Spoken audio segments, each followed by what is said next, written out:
We begin in Egypt, where world leaders gathered on Monday for what could go down as one of the most significant diplomatic moments in years. Led by President Donald Trump, the summit concluded with the signing of a ceasefire deal for Gaza, marking a potential turning point after 2 years of conflict. The event brought together leaders from Egypt, Qatar, Türkiye, France, the UK, and among others. And here are 5 of the key takeaways from the summit. First, President Donald Trump, joined by regional and global leaders, signed the Gaza Peace Agreement, which the White House has officially titled the Trump Peace Agreement. In his speech, President Trump described the signing as a very important moment in history, one that he claimed took 3,000 years to get to this point. This is a monumental day. This is a monumental moment in the history of the world beyond the Middle East. We've all agreed that supporting Gaza must be done to lift up the people themselves, but we don't want to fund anything having to do with bloodshed, hatred, or terror, as has happened in the past. And for the same reason, we're also agreed that Gaza's reconstruction requires that it be demilitarized and that a new, honest civilian police force must be allowed to create a safe condition for the people in Gaza. The deal, he said, commits all sides to ending the fighting and starting a new chapter for Gaza built on hope, security, and prosperity. And while the document is light on specifics, it reflects a broad pledge to restore calm in a region that has long been at the heart of global instability. Secondly, what's equally significant is what is left out of the agreement.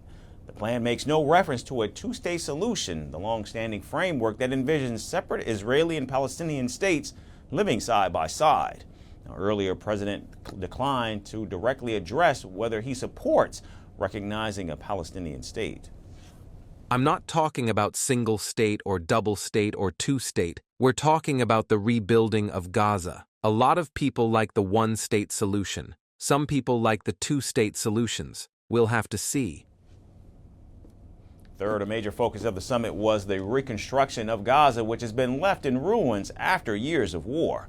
President Donald Trump promised a massive flow of international aid, saying a lot of money is coming into Gaza with massive rebuilding taking place. In one sense, it's so horrible that it could have taken place, but in another sense, it's so beautiful to see a new and beautiful day is rising, and now the rebuilding begins. The rebuilding is maybe going to be the easiest part. I think we've done a lot of the hardest part because the rest comes together. We all know how to rebuild, and we know how to build better than anybody in the world. And fourth, although the first phase of the ceasefire agreement has been enacted, there is a lingering question over what role the Palestinian Authority might eventually play in Gaza. On Monday, all living Israeli hostages were returned by Hamas, as were around 2,000 Palestinians. As for the second phase of the agreement, President Trump said the negotiations were currently underway. When phase 2 of the negotiations will begin? Well, it started. It started as far as we're concerned. Phase 2 has started. And lastly, Egypt's president, who co-chaired the summit with President Trump, hailed the deal as a historic achievement, announcing that Egypt would bestow on President Trump the Order of the Nile, the country's highest state honor.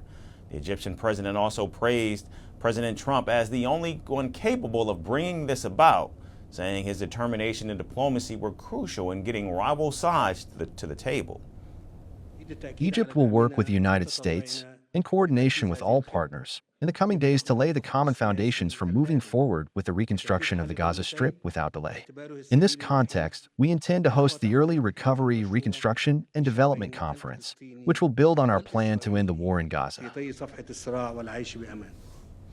And as for now, the ceasefire continues to hold as the world looks to the region's leaders to see if they can turn this truce into lasting peace. Want the facts? The latest developments? News that gets straight to the point. Well, we've got all 3 just for you. This is Firstpost Live, a brand new show, your window into what really matters. Don't miss it.